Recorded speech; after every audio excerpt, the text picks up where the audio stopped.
কোনো মামলার আসামি 100 তো কোনোটার 2 থেকে 300 জন। আসামি কে, তাদের নাম পরিচয় বা মামলায় তাদের সংশ্লিষ্টতা কি, অনেক ক্ষেত্রেই তা খোদ বাদীও জানেন না। অভিযোগ আছে রাজনৈতিক প্রতিপক্ষকে ঘায়েল করতে ঢালাওভাবে মামলা দেয়া হচ্ছে। ডিএমপির হিসাবে সরকার পতনের এই 1.5 মাসে রাজধানীতে শুধুমাত্র হত্যা মামলাই হয়েছে 250টি। পুলিশ সদর দপ্তর থেকে স্পষ্ট নির্দেশ, তথ্য প্রমাণ ছাড়া কাউকে গ্রেফতার করা যাবে না। বিস্তারিত জানাচ্ছেন সহকর্মী রাব্বি সিদ্দিকী। আপনজনদের কাপড়ের যত্নে আমার ভরসা যুগ যুগ ধরে এক্সপার্ট ডিটারজেন্ট জেট। ছাত্র জনতার অভ্যুত্থানের মুখে গেল 5 আগস্ট পতন হয় শেখ হাসিনা সরকারের। এরপর থেকে শেখ হাসিনা সহ বিগত সরকারের মন্ত্রী, এমপি, পুলিশ, কিছু সাংবাদিক ও নেতাদের আসামি করে বিভিন্ন থানায় হত্যা মামলা হচ্ছে।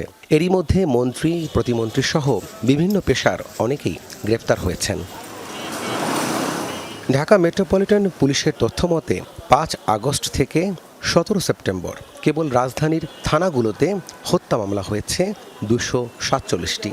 এসব মামলার বেশিরভাগ এজাহার একই ধরনের। প্রথম 10 থেকে 20 জন আসামি আওয়ামী লীগের শীর্ষ নেতাসহ কিছু পুলিশ কর্মকর্তা, বাকিরা স্থানীয় আওয়ামী লীগ, যুবলীগ, ছাত্রলীগের নেতাকর্মী। অনেক ক্ষেত্রে মামলার বাদীও জানেন না মূল আসামি ছাড়া আর কাদের ওই মামলায় নাম দেওয়া হচ্ছে। যেমন মোহাম্মদপুর থানায় স্বামী হত্যার বিচার চেয়ে মামলা করেছেন আকলিমা বেগম। তার দাবি, পুলিশের গুলিতে তার স্বামী মারা গেছেন। কিন্তু এজাহারে 167 জন আসামির নাম দেখে নিজেই অবাক। এখন কতজনের মামলা করছে না করছে, আমি তো সরকারবাদী মামলা করব। আমি তো কাউরে চিনি না, জানি না, আমিও তাদের নামে মামলা করবো কেন? অভিযোগ রয়েছে ঢালাও আসামি করে মামলার সুযোগ নিচ্ছেন স্থানীয় বিএনপির নেতাকর্মীরা। টাকা চাইলেন 2 লাখ, আমি দিতে পারলাম না। অনেক কষ্ট করে 50,000 টাকা আপনার হাতে তুলে দিলাম। তা আপনি আমার নামে ভাই মামলা দিলেন, আমি কি ভাই কি অপরাধটা করছে? আমার অপরাধকে আমি কি বাইসে থাকতে পারবো না? কয় ভাই তাহলে মনে হয় আমরা দিই না, মনে হয় জামাত শিবির দিয়েছে। এরাই চিন্তা করছে একে যদি দমায় দেওয়া যায় তাহলে মনে করেন আমরা হয়তো রাজত্ব কায়েম করে চলতে পারবো। এইটাই হয়তো মানে মূল টার্গেট তাদের। আসলে ইসিবি চত্বরে আমাদের যে ব্যবসায়িক কিছু প্রতিদ্বন্দ্বী আছে, বিএনপির একজন সিনিয়র জয়েন্ট সেক্রেটারি, ওনার নাম হচ্ছে মোহাম্মদ সেলিম হোসেন, ওনার সহযোগিতায় এই মামলাটা দায়ের করছে।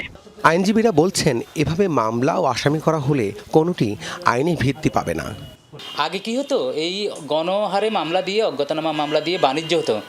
এখনও 2-1টা যে অভিযোগ পাচ্ছি না তা না, আমি আশা করব এই অভিযোগগুলো মিথ্যা। যেই হয়রানি বন্ধের জন্য আন্দোলন হয়েছে, সংগ্রাম হয়েছে, অভ্যুত্থান হয়েছে, সেটি যাতে ফলপ্রসূ হয়, সেটি যাতে ফলবিহীন না হয়।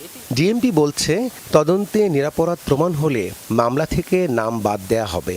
যখন মামলা তদন্ত হয়, তদন্তের ক্ষেত্রে বস্তুগত সাক্ষ্য থেকে শুরু করে প্রাসঙ্গিক বিষয়গুলো সবকিছু বিবেচনা করেই তারপরেই কিন্তু পুলিশ রিপোর্টটা প্রদান করা হয়। অযথা কাউকে হয়রানি করা হবে না বলেও জানান পুলিশের এই কর্মকর্তা। রাব্বি সিদ্দিকী, যমুনা নিউজ, ঢাকা।